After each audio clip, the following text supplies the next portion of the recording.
देखो हम सब जानते हैं कि मैडॉक फिल्म्स का अपना एक हॉरर कॉमेडी यूनिवर्स है जिससे स्त्री, रूही और भेड़िया जैसी फिल्में आई हैं। तो अब उसी यूनिवर्स की चौथी फिल्म रिलीज हुई है जिसका नाम है मुंजिया। तो क्या इसने स्त्री वाला लेवल रीच किया या फिर आपका ये 2 घंटा नहीं डिजर्व करती है, ये सब कुछ आपको इस रिव्यू में बताऊंगा। जहां मैं सबसे पहले अगर फिल्म का सिनॉप्सिस दूं तो फिल्म की जो बेसिक स्टोरी है वो मुंजिया कैरेक्टर के बारे में है। मुंजिया यानी एक छोटे बच्चे की भटकती आत्मा जो कि मुन्नी से शादी करना चाहता है। अब ऐसे में उस बच्चे की आत्मा क्यों भटक रही है, उसकी बैक स्टोरी क्या थी, एक्चुअल में मुन्नी कौन थी और फाइनली उसकी ख्वाहिश पूरी होती है कि नहीं या फिर हमेशा के लिए उसकी आत्मा भटकती रह जाती है, ये जानने के लिए आपको ये फिल्म देखनी पड़ेगी। जहां अगर मैं फिल्म की शुरुआत की बात करूं तो फिल्म की शुरुआत बहुत ही प्रॉमिसिंग नोट पे होती है। यहाँ पे हमको मुंजिया के कैरेक्टर की बैक स्टोरी दिखाई गई है कि जब वो जिंदा था तो कैसा था, कैसे वो मुन्नी से इतना ज्यादा प्यार करता था, क्यों उसके प्यार का पागलपन इतना ज्यादा हावी हो गया कि उसी ने एक टाइम पे उसकी जान ले ली। इन सभी चीजों को जिस तरीके से पिक्चराइज किया गया है एक हॉरर टच के साथ, उसको देखने में बहुत ज्यादा मजा आती है। स्पेसिफिकली जो रात के सीन्स है वो बहुत ज्यादा इंटरेस्टिंग और इंट्रिगिंग है और वो आपका फिल्म में इंटरेस्ट डेफिनेटली बनाए रखेंगे। इनफैक्ट ऑनेस्टली बोलूं तो मुझे इस फिल्म की सबसे बड़ी पॉजिटिव चीज इस फिल्म के पहले 30 मिनट लगे, क्योंकि वो जैसा थिएटर में माहौल बनाते हैं ऐसा लगता है कि स्टेक्स काफी ज्यादा हाई होने वाले हैं और अगले 2 घंटे में आपको भरपूर मजा मिलने वाला है।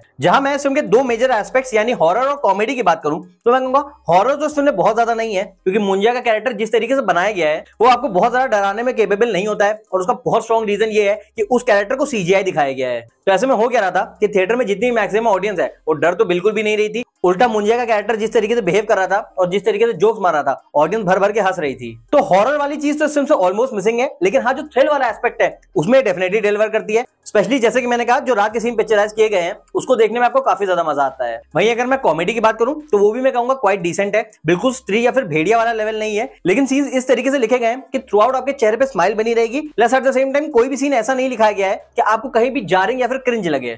बाकी एक चीज जिसने मुझे फिल्म में डेफिनेटली बहुत ज्यादा सरप्राइज किया कि मुझे ऐसा लग रहा था कि फिल्म के जो लीड कैरेक्टर हैं वो शर्वरी वाघ होने वाली हैं, लेकिन आपको बता दूं कि ऐसा बिल्कुल भी नहीं है। पूरी कहानी जो है वो बिट्टू के कैरेक्टर के अराउंड घूमती है कि किस तरीके से मुंजिया उसके पीछे पड़ जाता है और वो किस तरीके से उसके थ्रू मुन्नी तक पहुंचना चाहता है। और इस पूरे नैरेटिव को इतने ज्यादा क्रिस्प वे में लिखा गया है कि फिल्म का जो रन टाइम है वो सिर्फ 2 घंटे 3 मिनट है और इस वजह से फिल्म 1 सेकंड भी आपको बोर नहीं करती है। आई मीन कॉन्स्टेंटली आपका दिमाग फिल्म की कहानी में इन्वॉल्व रहता है, हमेशा आप ऐसा सोचते रहते हो कि नेक्स्ट मोमेंट क्या होने वाला है। जिसके बाद अगर मैं फिल्म के नेगेटिव एस्पेक्ट्स की बात करूं तो नेगेटिव एस्पेक्ट वहीं से निकल के आता है जहां से मैंने इस फिल्म का पॉजिटिव एस्पेक्ट बताया था कि ये फिल्म जब शुरू होती है और पहले 30 मिनट होते हैं तो कहानी आपको बहुत ज्यादा इंटरेस्टिंग लगती है। यानी मुंजिया के कैरेक्टर की जिस तरीके से बैक स्टोरी दिखाई गई है, फिर जब मुंजिया की एंट्री होती है तो वो पहले 30 मिनट में ही कैसे फिल्म के मेजर कैरेक्टर को मार डालता है। ये पहले 30 मिनट के लिए जब मैं ये फिल्म देख रहा था तो मुझे लग रहा था कि ये फिल्म एक आउट एंड आउट थ्रिलर होगी जो कि बहुत ज्यादा यूनिक वाला एक्सपीरियंस देगी। बट अनफॉर्चुनेटली पहले 30 मिनट के बाद जब एक लेडी का कैरेक्टर समुद्र के पास मरता है उसके बाद जो स्टोरी प्रोसीड करती है वो बहुत ही ज्यादा जेनेरिक और प्रेडिक्टेबल होती जाती है।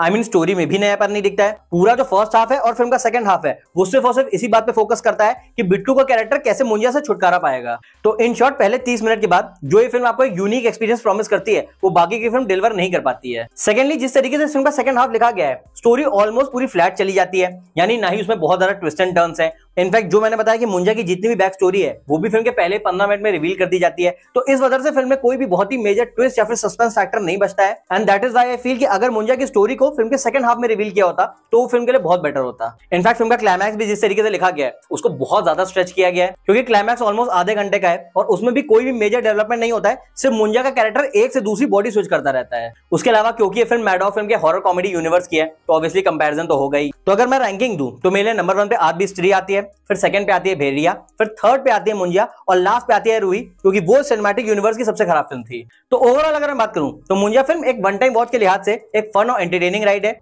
जो ये फिल्म थिएटर में माहौल बनाती है अपनी थ्रिल और अपनी कॉमेडी से, उस लिहाज से मैं डेफिनेटली कहूंगा कि आपको ये फिल्म एक बार थिएटर में देखनी चाहिए। और हाँ, मोस्ट इंपोर्टेंटली फिल्म खत्म होते ही सीट से उठ मत जाना, क्योंकि फिल्म के बाद एक गाना है जिस गाने के बाद एक फिल्म में पोस्ट क्रेडिट सीन है। वो सीन बेसिकली इसी सिनेमैटिक यूनिवर्स की एक दूसरी फिल्म से इसको कनेक्ट करता है, उसके अलावा आने वाली फिल्म के बारे में भी एक हिंट देता है।